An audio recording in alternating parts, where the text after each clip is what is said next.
क्या आप जानते हैं हाइड्रोजन भी अलग अलग कलर्स में आता है, जैसे green, blue, grey, brown. India का नेशनल ग्रीन हाइड्रोजन मिशन क्या है, बात करेंगे आज के वीडियो में।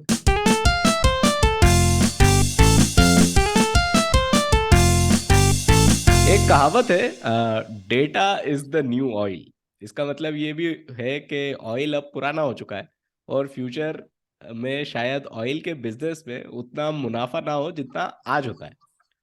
फॉसिल फ्यूल्स पर हर कोई अपनी डिपेंडेंसी कम करना चाहता है, लेकिन फिर क्या हमारी गाड़ियां डेटा से चल सकती हैं? Not really. ईवीज के बारे में तो आपने सुना ही होगा, इलेक्ट्रिसिटी से चलने वाली कार। लेकिन आज बात करेंगे हाइड्रोजन के बारे में। शायद आपको याद हो, minister of road transport and highways Nitin Gadkari कुछ समय पहले एक हाइड्रोजन कार में नजर आए थे। कार हाइड्रोजन से चल रही थी एक्चुअली। और अब अगर आप सोच रहे हैं कि हाइड्रोजन जो है वो ही ऐसे ही, ऑक्सीजन, नाइट्रोजन, ये सब तो ऐसे ही फ्री में हवा में अवेलेबल होता होगा, तो शायद आपने केमिस्ट्री एक्चुअली अच्छे से पढ़ी नहीं। हाइड्रोजन को प्रोड्यूस करना पड़ता है, और अगर हम इंडस्ट्रियल स्केल पर इसके प्रोडक्शन की बात करें तो ये एक्चुअली काफी महंगा सौदा है। अब अगर हमें फॉसिल फ्यूल्स पर से अपनी डिपेंडेंसी कम करनी है, एनवायरनमेंट का ख्याल रखना है, मिडिल ईस्ट पर भी जो अपनी डिपेंडेंसी है, निर्भरता है, उसे कम करना है, तो हाइड्रोजन को इंडस्ट्रियल स्केल पर प्रोड्यूस करना पड़ेगा। और हाइड्रोजन प्रोड्यूस करने के लिए अगर कोयला जलाना पड़े या ऑयल की ही जरूरत पड़ जाए तो फिर तो कोई फायदा है नहीं। इसलिए हाइड्रोजन के प्रोडक्शन को सस्टेनेबल बनाने के लिए ग्रीन तरीके का इस्तेमाल करना पड़ेगा।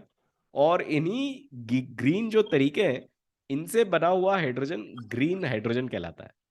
और यहीं पर एंट्री होती है नेशनल ग्रीन हाइड्रोजन मिशन की। तो ये आखिर है क्या, ये क्यों है, ये सब थोड़ा डिटेल में अभिषेक हमको बोलचाल वाली भाषा में बताएंगे। जैसे कि शोएब ने इंट्रोडक्शन में कहा था, हम बात करने वाले ग्रीन हाइड्रोजन की। क्या है ग्रीन हाइड्रोजन? ये जैसे कि शोएब ने इंट्रोडक्शन में कहा कि हम अपनी डिपेंडेंसी फॉसिल फ्यूल्स पे कम करना चाहते हैं। हमें भी पता है कि आगे जाके आने वाले कुछ सालों में जो फॉसिल फ्यूल्स है वो खत्म हो जाएंगे, यानी पेट्रोल डीजल खत्म हो जाएंगे। तो दुनिया के सभी देश एक अल्टरनेट रिसोर्स ऑफ एनर्जी की तरफ देख रहे हैं कि एक ऐसा रिसोर्स है जिससे कि फॉसिल फ्यूल्स जब खत्म हो जाएंगे तो उसकी हम कमी पूरी पूरी कर सके। उसके अलावा जो इंडिया के पर्सपेक्टिव से बात करें, जो सेकेंड हमारा जो एक रीजन है कि हम अल्टरनेट सोर्स ऑफ एनर्जी की तरफ देख रहे हैं, कि हमारी अभी भी काफी डिपेंडेंसी जो हम क्रूड ऑयल इंपोर्ट करते हैं, काफी बढ़िया क्वांटिटी इंपोर्ट करते हैं। हमारे क्रूड ऑयल का स्टॉक नहीं है, हमारे पास क्रूड ऑयल के रिसोर्सेज नहीं है। तो काफी ज्यादा हमें हर साल पैसे देना पड़ते हैं इंटरनेशनल मार्केट में भी। अगर क्रूड ऑयल की प्राइसेस ऊपर नीचे होती है तो उससे हमारे यहाँ पे लोगों पे काफी असर पड़ता है, हमारी इकोनॉमी पे काफी असर पड़ता है, इन्फ्लेशन पे काफी असर पड़ता है। तो इसलिए हम एक अल्टरनेट सोर्स ऑफ एनर्जी देख रहे हैं कि हम पेट्रोल डीजल के अलावा हमारी जो गाड़ियां है उसमें क्या फ्यूल यूज कर सकते हैं। जो हमारी इंडस्ट्रीज है उसको चलाने के लिए क्या यूज कर सकते हैं फ्यूल, नेचुरल गैस के अलावा या पेट्रोल डीजल के अलावा। दूसरा, जो इंडस्ट्रीज चलती है, इंडस्ट्रीज में भी एनर्जी की रिक्वायरमेंट होती है। तो उसके लिए कई जगह कोल यूज किया जाता है। पर अगर हम कोल यूज करते हैं तो उससे पोल्यूशन काफी होता है, काफी ज्यादा कार्बन इमिशन होता है। तो उसको भी हमें कम करना है। इंडिया का कमिटमेंट है कि हम कार्बन, जब सभी दुनिया के देशों की कमिटमेंट है कि सब देश कार्बन इमिशन कम करेंगे, तो इंडिया भी उस तरफ उस स्टेप में काम करना चाहता है। तीसरा ये है कि एक अल्टरनेट सोर्स आप बोल सकते हैं कि ईवी जो इलेक्ट्रॉनिक व्हीकल्स है वो आ रहे हैं। जैसे हम पेट्रोल की बात की कि ठीक है, अगर पेट्रोल डीजल खत्म हो जाएगी तो हम ईवी यूज कर सकते हैं, जो बैटरी इलेक्ट्रिसिटी से चार्ज करके बैटरी को चार्ज करके उससे हम गाड़ी चला सकते हैं। बट उसमें भी एक दिक्कत ये है कि जो ईवी है, इलेक्ट्रॉनिक व्हीकल्स है, उसमें जो बैटरी लगती है वो लिथियम आयन बैटरी लगती है। तो जो लिथियम आयन है उस वो भी काफी ज्यादा क्वांटिटी में नहीं है हमारे। वो भी एक लिमिटेड एक क्वांटिटी में अवेलेबल है हमारी अर्थ पे। तो ये भी एक ज्यादा टाइम तक ईवी जो इलेक्ट्रिक व्हीकल्स आ रहे हैं वो भी ज्यादा टाइम तक एक सस्टेनेबल सॉल्यूशन नहीं हो सकते। तो उसका एक सॉल्यूशन ये हो सकता है कि हम हाइड्रोजन का यूज करें। हाइड्रोजन से हम कार्स, गाड़ियां चलाएं। हाइड्रोजन का यूज करके हमारी इंडस्ट्रीज में हाइड्रोजन यूज करें। जो पावर जनरेशन की रिक्वायरमेंट होती है, पावर की या एनर्जी की रिक्वायरमेंट होती है, वो हाइड्रोजन से फुलफिल करें। हाइड्रोजन काफी, हमारी जो हमारे एटमॉस्फेयर है, हाइड्रोजन काफी क्वांटिटी में अवेलेबल है, पर वो प्योरेस्ट फॉर्म में नहीं रहती है हाइड्रोजन। जैसे कि शुएब ने इंट्रोडक्शन में बताया कि अगर हमने केमिस्ट्री में देखा होगा कि हाइड्रोजन कभी भी प्योरेस्ट फॉर्म में नहीं रहता, वो किसी न किसी अदर एलिमेंट के साथ रिएक्शन करके एक दूसरा कंपाउंड बना लेता है। जैसे हाइड्रोजन ऑक्सीजन के साथ रिएक्ट करेगा, H2 बनेगा, यानी पानी बना लेगा। तो बेसिकली जब हाइड्रोजन को हमें अलग करना है, तो सिंपल भाषा में ये समझिए कि हम पानी में करंट पास करेंगे। उस करंट को पास करने से ये होगा कि उसमें से जो हाइड्रोजन है वो अलग हो जाएगा और ऑक्सीजन है वो अलग हो जाएगा। अब जब हम इसमें करंट पास कर रहे हैं, तो इसके लिए इलेक्ट्रिसिटी चाहिए। अब वो इलेक्ट्रिसिटी किस से बनी है, उस बेसिस पे हम ये जो हाइड्रोजन है उसका क्लासिफिकेशन करते हैं। जैसे कि एक होता है ब्लैक या ब्राउन हाइड्रोजन। इसका मतलब ये होता है जो हमने इलेक्ट्रिसिटी पास की है, उसको बनाने के लिए अगर कोल का यूज हुआ है, तो उसको कहेंगे हम ब्लैक या ब्राउन हाइड्रोजन। दूसरा होता है ग्रे हाइड्रोजन। अगर जो इलेक्ट्रिसिटी हमने पास की, उसको बनाने के लिए हमने नेचुरल गैस का यूज किया है, तो उसको कहेंगे ग्रे हाइड्रोजन। उसी तरह से एक ब्लू हाइड्रोजन होता है। ब्लू हाइड्रोजन में ये होता है कि अगर अगर फॉसिल फ्यूल का यूज करके इलेक्ट्रिसिटी बनाई गई है, उस इलेक्ट्रिसिटी को यूज कर रहे हैं हम हाइड्रोजन और ऑक्सीजन के को अलग अलग करने में, तो उसको ब्लू हाइड्रोजन कहते हैं।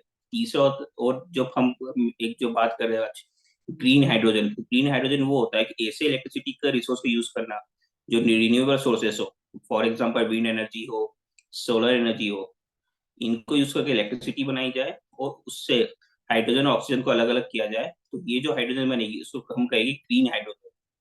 इससे बेनिफिट ये है कि इससे पोल्यूशन कम होगा, जो कार्बन इमिशन हमें कम करना है वो हम कर पाएंगे। पर जो ग्रीन हाइड्रोजन है आज की तारीख में देखें, ये काफी महंगी है प्रोसेस है।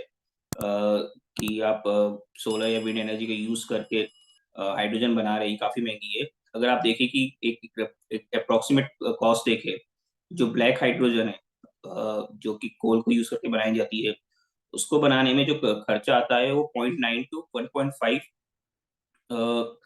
डॉलर पर केजी में आता है। 1 किलो अगर आपको हाइड्रोजन प्रोड्यूस करनी है, तो 0.9 से लेके 1.5 डॉलर तक का खर्चा आएगा। उसी तरह से जो ग्रे हाइड्रोजन है, जो कि नेचुरल गैस से बनी है, उसको बनाने में 1.7 से 2.3 डॉलर पर केजी का खर्चा आता है। और जो ग्रीन हाइड्रोजन है उसको आज बनाना है, तो उसको बनाने के लिए 3.5 से 5.5 पर केजी का खर्चा आता है। ये एक एनालिसिस था, 2020 का एस्टिमेट था। इस पे काफी रिसर्च चल रही है कि किस तरह से हम ये कॉस्ट कम कर सके। अब हम आते हैं कि इंडिया का एक ग्रीन हाइड्रोजन मिशन क्या है।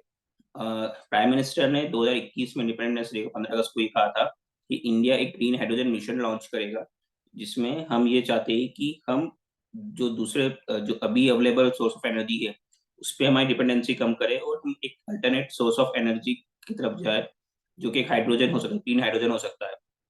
तो वो प्रोजेक्ट 2021 15 अगस्त 2021 को लाल किले से प्रधानमंत्री ने इसकी घोषणा की थी। अभी 4 जनवरी को कैबिनेट ने इस मिशन को अप्रूव किया है।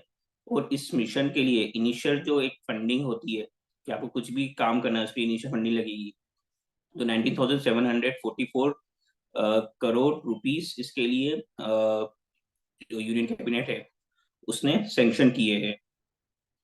अब ये जो पैसे है, ये कहाँ पे लगेंगे, इसका दो तरह से यूज किया जाएगा। बेसिकली जो मेजर इसका पोर्शन है, उसको सब्सिडरी दी जाएगी, जो 19,744 रुपीज है। उसमें से 17,490 करोड़ जो रुपए है, वो अलग अलग कंपनी को सब्सिडी दी जाएगी। यानी जो भी कंपनी ग्रीन हाइड्रोजन के फील्ड में काम करना चाहती है, रिसर्च करना चाहती है, उसके रिलेटेड कुछ इक्विपमेंट्स बनाना चाहती है, कुछ अगर उसको पार्ट्स उनको इंपोर्ट करना चाहती है, तो सरकार उनको एक सब्सिडी देगी, ताकि कि जो ग्रीन हाइड्रोजन बने उसकी कॉस्ट को कम किया जा सके। और जो बाकी के 1466 करोड़ रुपीस है, उसमें से एक 400 करोड़ रुपीस की एक R&D से एक फैसिलिटी गवर्नमेंट सेटअप करेगी, जहाँ पे रिसर्च की जा सके कि हम किस तरह से ग्रीन हाइड्रोजन को और बेहतर बना सकते हैं, यानी उसकी कॉस्ट क्यों कम की जा सके। तो उसके लिए एक R&D सेटअप एक बनाया जाएगा।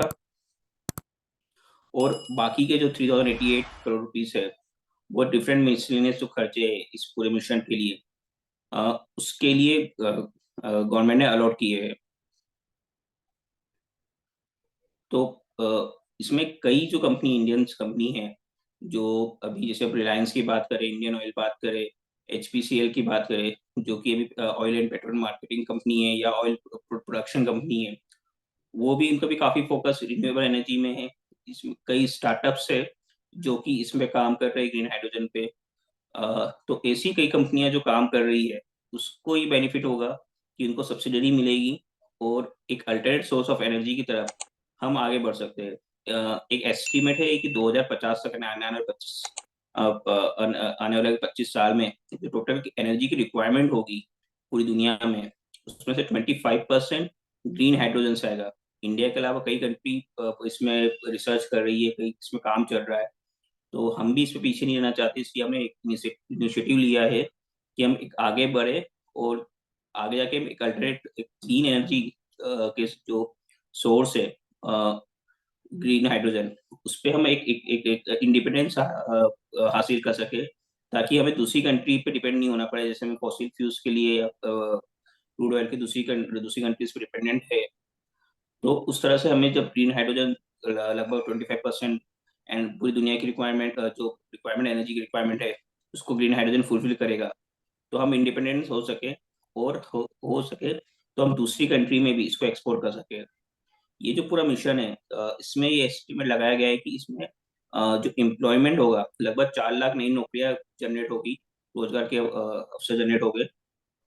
और जो हमारा टारगेट है कि हम ये जो ग्रीन हाइड्रोजन यूज करके 2030 तक, जो कि एक जो ग्रीन हाउस गैसेस का इमिशन होता है, जो भी हम एक्सिस्टिंग जो एनर्जी के लिए जो फ्यूल्स यूज कर रहे हैं, उसको 50 मीट्रिक टन एन्युअली कम कर सकते हैं।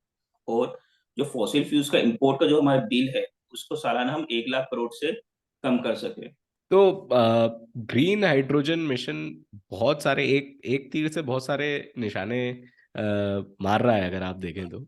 पहला तो ये कि एनवायरनमेंट के लिए ये फ्रेंडली है, एनवायरनमेंट के लिए ये अच्छा है ग्रीन हाइड्रोजन यूज करना। दूसरा, इंडिया की जो ज्योग्राफिकली जो हमारी लोकेशन है इंडिया की, वो ऐसी है कि हमारे यहाँ अलग अलग मौसम आते हैं, हमारे यहाँ हवा अच्छी है, हमारे यहाँ सनलाइट अच्छी है, जो कि बहुत सारे अलग अलग देशों में हो सकता है ये सब चीजें एक साथ अवेलेबल नहीं हो अलग अलग मौसम जैसे इंडिया में आते हैं वैसे। तो वहां पर भी ज्योग्राफिकली भी इंडिया है उस पोजीशन पर प्लेस्ड है कि जो हमारी रिन्यूएबल एनर्जी है, विंड एनर्जी, सोलर एनर्जी, ये हमारे पास अवेलेबल हैं as compare to many other countries.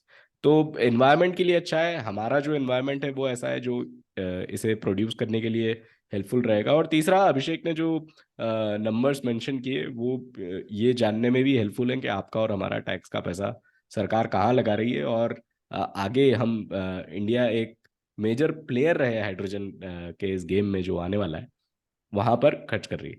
तो इस बार के कॉन कॉल में इतना ही, अगली बार फिर मिलेंगे, तब तक के लिए टेक केयर।